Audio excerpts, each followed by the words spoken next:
कार्यक्रम है बाबूजी। और ये दास दौड़ा दौड़ा मुन्ना भैया के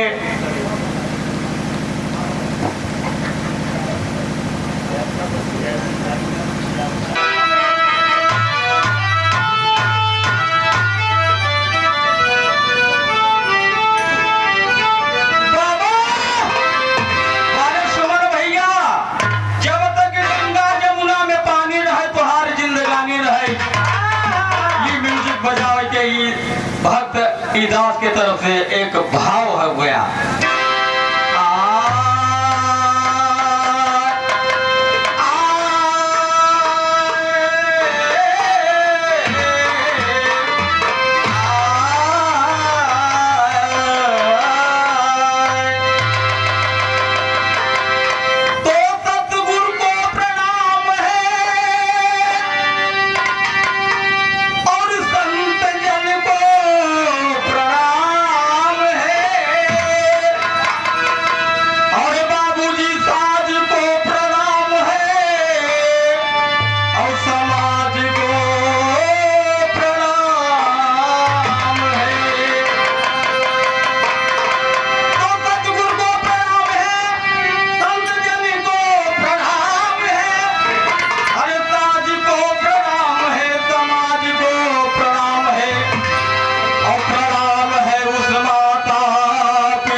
हेलो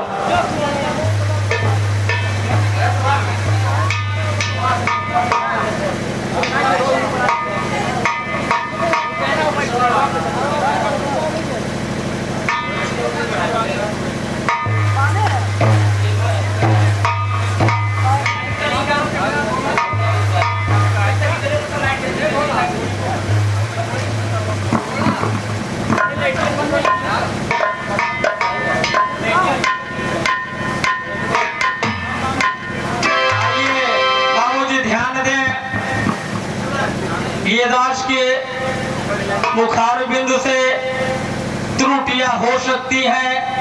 आप अपना छोटा बच्चा नन्हा मुन्ना समझ के माफ करिएगा, क्योंकि मैं पहले बोल चुका कि मैं ढिठाई कर रहा हूं।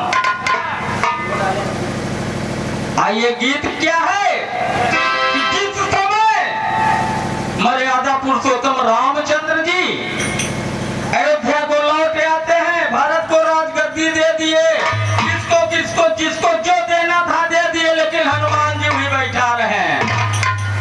कहन का ए प्रभु सबके सब कुछ दे दिया, हम क्या करी? कहे अपनी समस्या बताओ। कहे लगी है जब मुखिया निदिया प्यास है हरि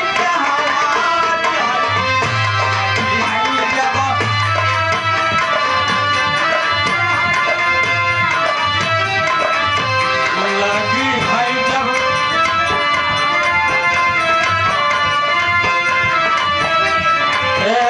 लगी है जब मुखिया निदिया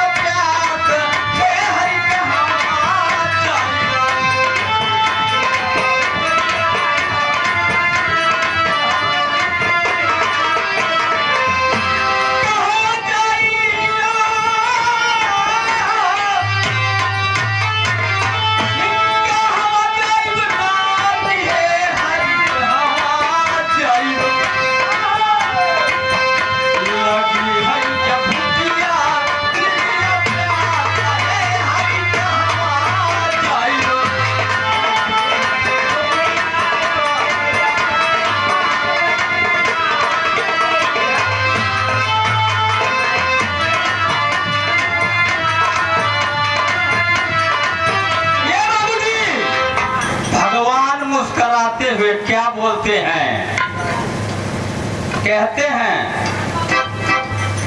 ऐसी समस्या है, आपका निवारण है। हे चित्रकूट नगरिया का रहिया तिधारा हो,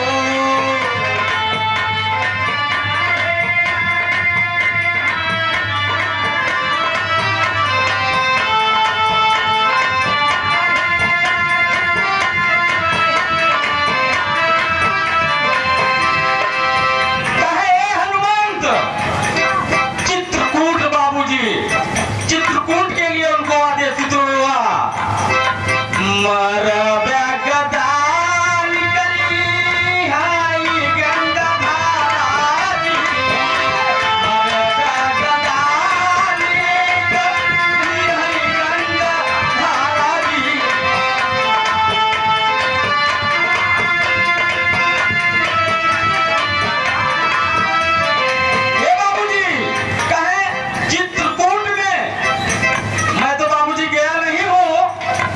लेकिन लोग बताते हैं कि प्रमाण है कि हनुमान धारा वहां बहती है।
पानी पीजिएगा और दिनचर्या आपका चलता रहेगा। कहे पानी भरे काम न चली, भोजन चाहे, कहे ये बात है। अरे भोजन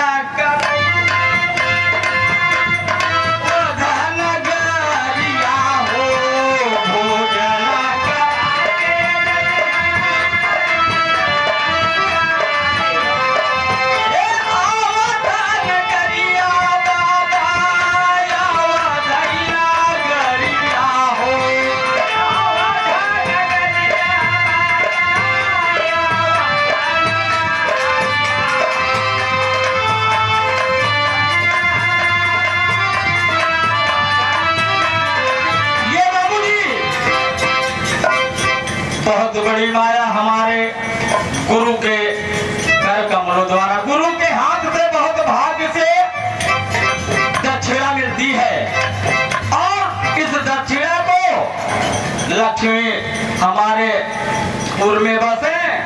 हे भोजन कराई के आया अवधन गरिया हो,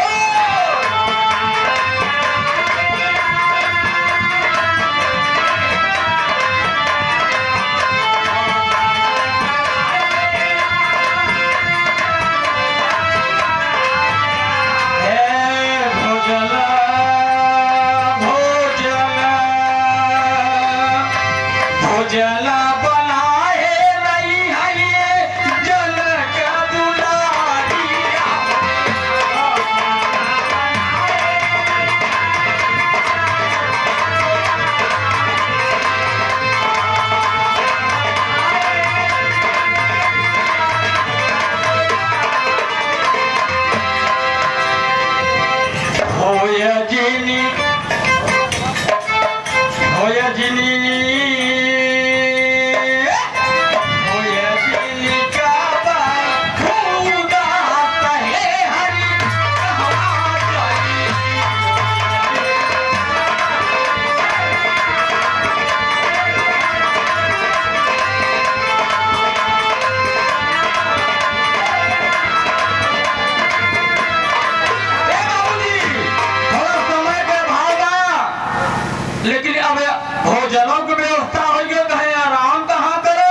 भूल जाइए, लेकिन पवन सुत के जरूर याद करें बाबूजी, क्योंकि कलयुग की ये राजा है। होया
अपनी वाणी को विराम करते हुए सबको नतमस्तक प्रणाम।